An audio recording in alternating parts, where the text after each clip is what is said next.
Mushrooms are a member of the fungi kingdom, which also includes yeasts, mildews, and molds. In a previous video, Malevolent Mycology, Fungal Infections, I talked about many different molds that invade unsuspecting people and cause illness and even death. In today's video, we are going to look at fungi that people sometimes willingly ingest and how it sometimes doesn't end well. Hi, my name is Shelby, and this is Merrily Morbid, the channel where we explore all things that are at least a little bit dark. From deadly diseases to natural disasters, from true crime to man-made catastrophes. So if that's your kind of thing, come along and let's get morbid.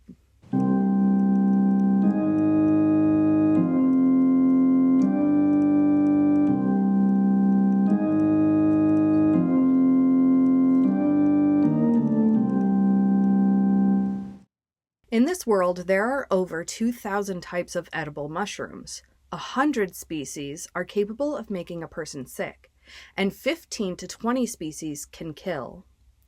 And there are 4 species called shrooms, or magic mushrooms, that cause hallucinations.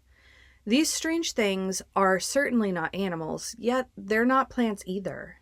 They're very popular today as a decoration, and going back thousands of years, have been eaten by people often as a staple of their diets. But they are sneaky things, growing underground, sometimes for years until they pop up randomly overnight. But beware, that little white mushroom that pops up in your yard under the tree may be deadly. Of all the mushrooms, the deathcap mushroom is probably the deadliest mushroom, and they are found on every continent except Antarctica, of course.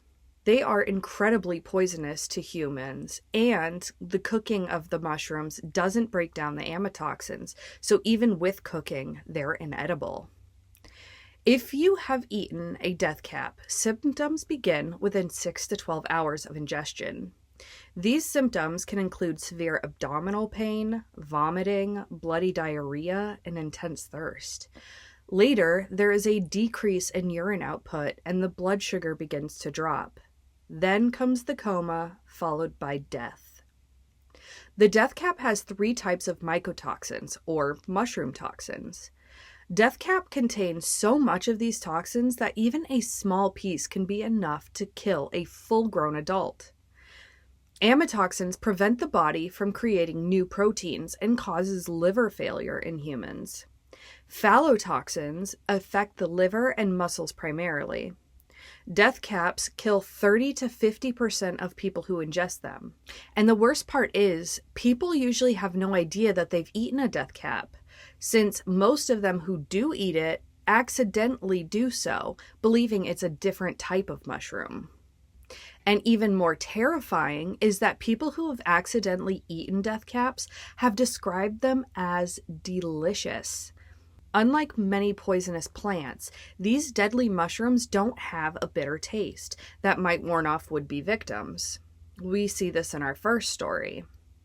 On New Year's Eve in Canberra, Australia, Lu Jun, a Chinese-born chef, made a New Year's Eve stir-fry, which traditionally included mushrooms. Unfortunately, he was a great fan of collecting his own fresh ingredients, which included the mushrooms that he'd foraged himself. He and 3 guests ate the meal, unaware that the delicious mushrooms weren't the edible kind that Lu had grown up foraging for in China.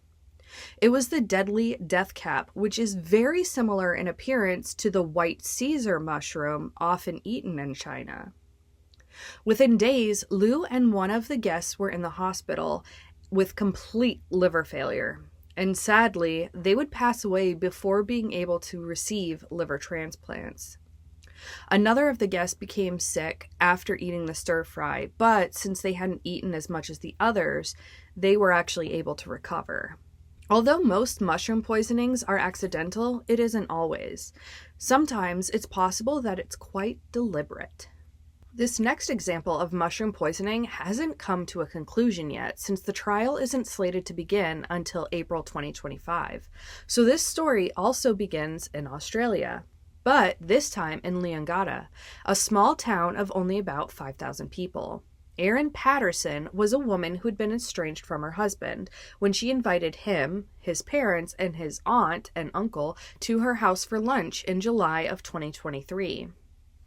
For reasons that I couldn't find, her husband Simon canceled at the last minute, but his family decided to attend anyway.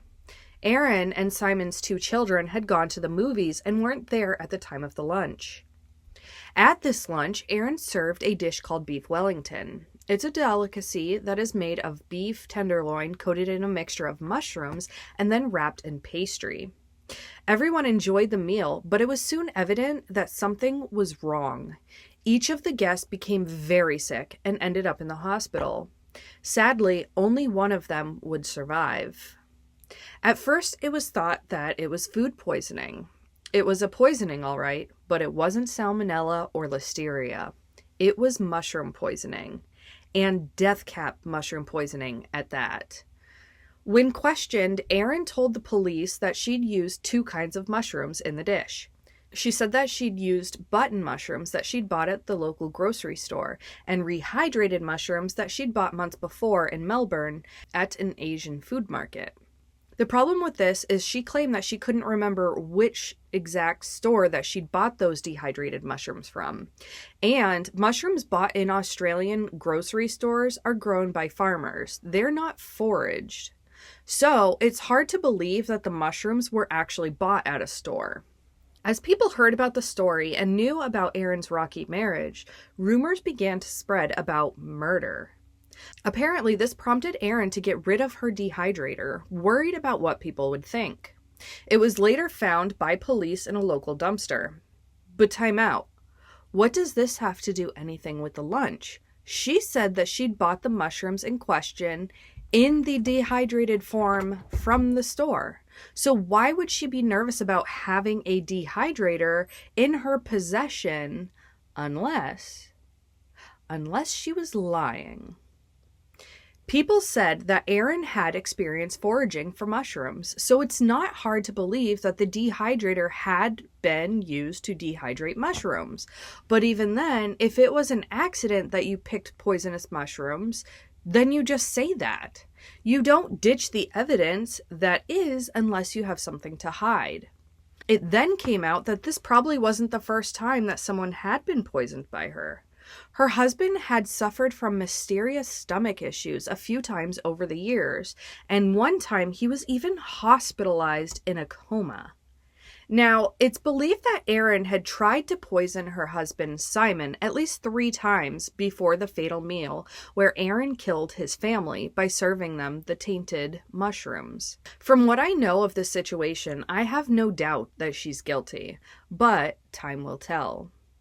Guess we will have to wait till next year to hear about what will become of Erin Patterson, Death Cap Queen. I want to jump in here and ask you to subscribe if you haven't already. I'm trying to make this channel my full-time job so that I can bring you more morbid topics. I am only at 170 subscribers, so if you're morbid like me, help me get there by hitting the subscribe now. Okay, let's get back to the video. There has been a lot of research done over the years on the effects of magic mushrooms. They are known to produce, quote, profound mystical type experiences, and have been found to help people who wish to quit smoking and help people with anxiety and depression. These special mushrooms were a casualty of the war on drugs, which began back in the 70s. What's interesting is that magic mushrooms, or psilocybin, isn't shown to be addictive or known to be toxic to human organs. Like marijuana, interest in psilocybin, the active part of magic mushrooms, and its possible medical uses has been growing. But before pushing to legalize psilocybin, more needs to be learned about its possible drawbacks as well. Researchers at Johns Hopkins in Baltimore conducted a study on the use of magic mushrooms. It asked 2,000 people who had used them before to recall their experiences with them. The study found that more than 10% of participants described their worst trip on shrooms put either themselves or someone else in danger. That's 1 in 10. However, this usually happened when people weren't in a safe location with a sober person, or when they weren't in a good place mentally before taking the magic mushrooms.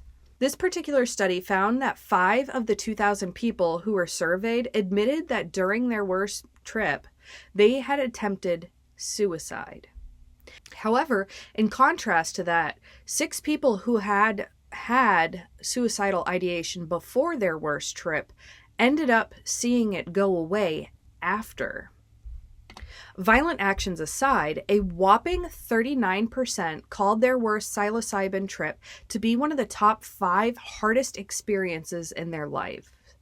And the study also found that 1 in 10 participants in the survey said that their worst shroom trip was the hardest experience that they'd ever had in their entire lives. Surprisingly, after seeing those statistics, though, many found that the experiences, even those that were difficult, were beneficial in some way. 1/3 of the people said that at least one of their trips were in the top 5 most meaningful experiences in their lives. And 1/3 ranked one of their trips as one of the top 5 most spiritual experiences of their lives. So what does psilocybin actually do? The chemical compound psilocybin activates serotonin receptors, which can cause vivid hallucinations, euphoria, and changes in your ability to perceive space and time. Okay, so now you want to know what a bad trip entails. Well, according to an article by Business Insider, the most common negative effect from taking magic mushrooms is a bad trip, which means that a person experiences physical symptoms or psychological symptoms or both. Physical symptoms can include nausea, chills, vomiting, or headaches. Psychological symptoms can be paranoia, anxiety, or terror. According to an expert that was consulted, it even can include disturbing hallucinations that can last for days. Although trips usually only last 6 to 8 hours. People with mental illness can experience exaggerated symptoms, and they can experience more frequent panic attacks even after the effects of the psilocybin have worn off.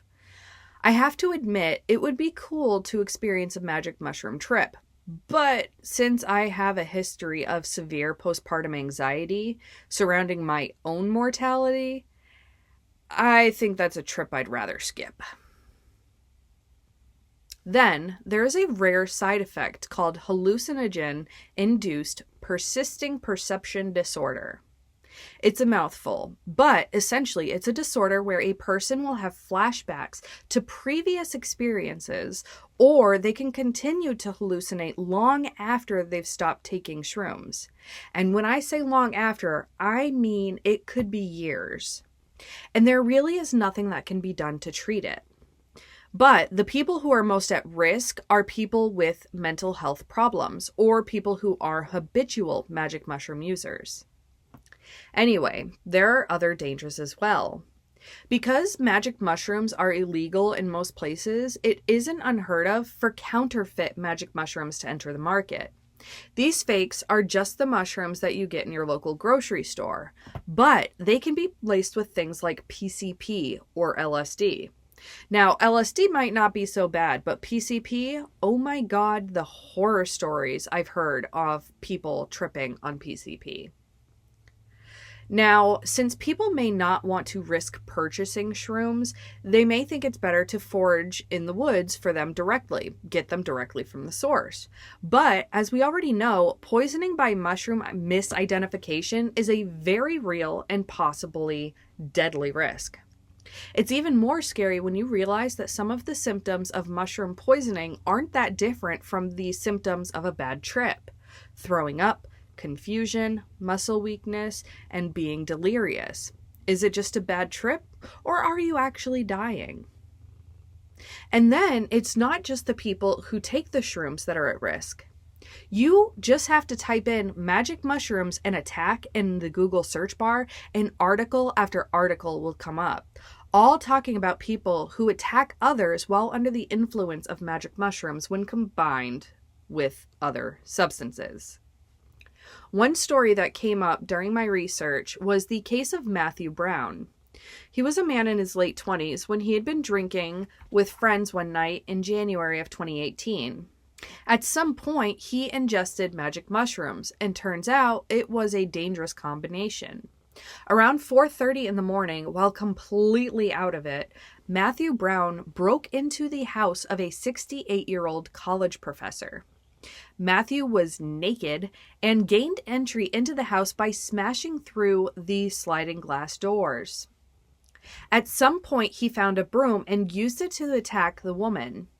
Thankfully, physically, the worst of her injuries were a broken hand, but mentally, I can imagine she's still dealing with the trauma of being attacked in her own home. He was arrested and went to trial in 2019, where he was actually acquitted because of the extent of his intoxication. He had no memory of the attack, and he was remorseful. Of course, the family felt that there hadn't been justice for the victim. At least he could have gotten probation and community service, but no. I understand that he never meant to hurt anyone, and yet, on the other hand, he took intoxicants and had to have known that it would be at least possible that he might lose control, at least a little bit. The case would end up in front of Canada's Supreme Court in 2020, where the ruling was actually upheld. But the professor remarked that it wasn't just about her anymore, but that the ruling set a precedence that allows people to get away with violent crimes as long as they are extremely intoxicated. But that is a topic for another day, another time, another video. And that's it for today. Before I go any further, during September, I will be redoing some of my earliest videos. I cringe when I see the quality of them.